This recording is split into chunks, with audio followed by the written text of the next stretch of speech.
Mesmo com as irregularidades climáticas no país, o Brasil ainda poderá ter safra recorde de grãos em comparação com a safra anterior.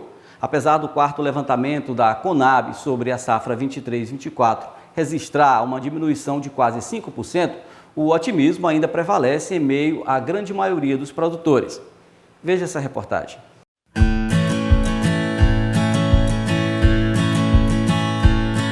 A produção brasileira de grãos deve chegar a 306,4 bilhões de toneladas, de acordo com o quarto levantamento de safra 2023-2024, divulgado pela Companhia Nacional de Abastecimento. O levantamento traz uma nova redução na estimativa de colheita no atual ciclo.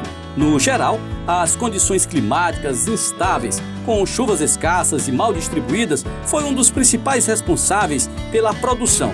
O volume representa uma queda de 13,5 bilhões de toneladas ao obtido na safra 2022-2023.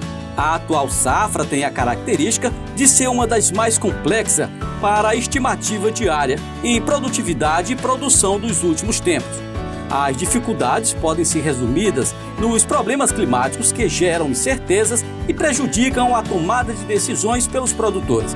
A principal cultura cultivada no país, a soja, deve apresentar uma produção de 155,3 milhões de toneladas. O resultado representa uma quebra de 4,2% da expectativa, uma vez que as primeiras projeções apontavam para uma colheita de 162 milhões de toneladas.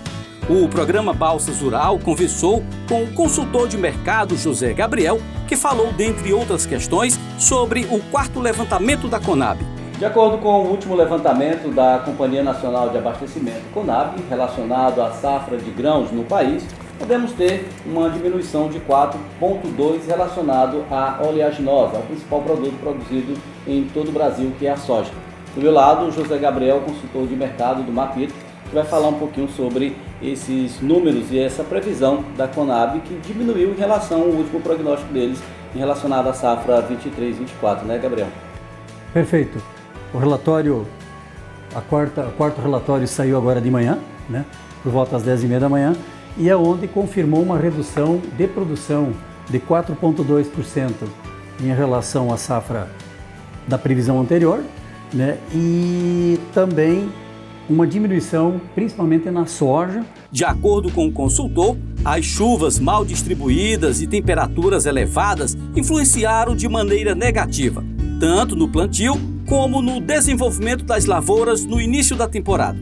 Mesmo assim, com as condições climáticas dos últimos dias se estabilizando, o país ainda poderá ter uma safra recorde em comparação com a safra anterior. Mesmo assim, com essa redução, a perspectiva de produção pelos números da Conab, ele daria quase 0,5% a mais, 0,4%.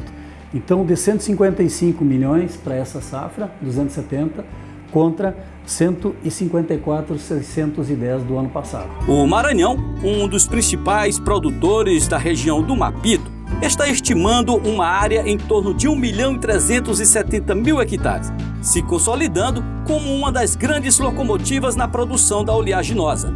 Nós estamos trabalhando com 1.370.000. A produção, nós estamos imaginando não, o levantamento que está sendo feito até o momento, uma redução ao redor de 5%. Nós, em dezembro, esse número era bem maior, mas as chuvas que caíram em dezembro e agora início de janeiro melhorou muito a situação. Com uma das maiores áreas em extensão territorial, o estado se encaminha para cerca de 85% da área semeada, ou seja, toda a região sul do estado finalizada, faltando cerca de 15% na região norte do estado. A gente pegando a região de Chapadinha, dizendo assim, o entorno lá, Caxias, nós devemos estar aí numa faixa de uns 30% plantado. A região de Açailândia, ao redor de 50%. O estado todo, a gente vai ficar aí numa faixa de 85%. Segundo o consultor, a produtividade média no Maranhão ainda é esperada na casa das 57 sacas por hectare, principalmente por investimentos em cultivares de ótima produtividade.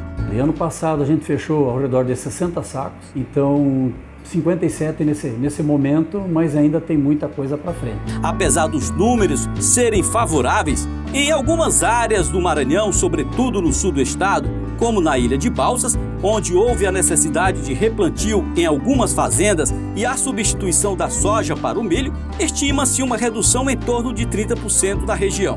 Já nas demais áreas do Alto Gerais de Balsas, Coco, Penitente e Chapada das Mangabeiras, apesar do atraso das chuvas, as lavouras estão desenvolvendo bem. Houve alguma questão assim nesse sentido, no início assim, a questão da soja ficou muito ruim e substituiu por milho, né? Então isso é normal, houve um percentual, mas analisando em números gerais no estado, ele não é significativo. Já o milho, o estado deve plantar cerca de 60 mil hectares de milho safra e 300 mil hectares de milho segunda safra.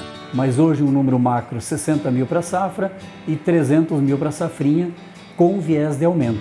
De acordo com José Gabriel, a área de milho segunda safra pode chegar a 350 mil hectares se as chuvas dos últimos dias favorecer a janela de plantio. E nós tendo previsão agora em fevereiro, né, também de chuvas que vai acontecer em abril, maio. Então isso vai dar uma certa segurança e poderá aumentar a área de plantio de milho. Outra cultura de destaque no estado é o algodão. No Maranhão, o aumento foi significativo. Questão muito boa, o algodão tem o potencial e vem se destacando e com certeza com o passar dos anos ele vai ganhar muita área ainda no Maranhão como segunda safra. Na safra passada, o estado foi recordista em produtividade e se encaminha para mais uma safra recorde de pluma. Foi campeão de produtividade no Brasil, o estado do Maranhão no algodão. O consultor ainda ressaltou sobre a comercialização da safra nacional.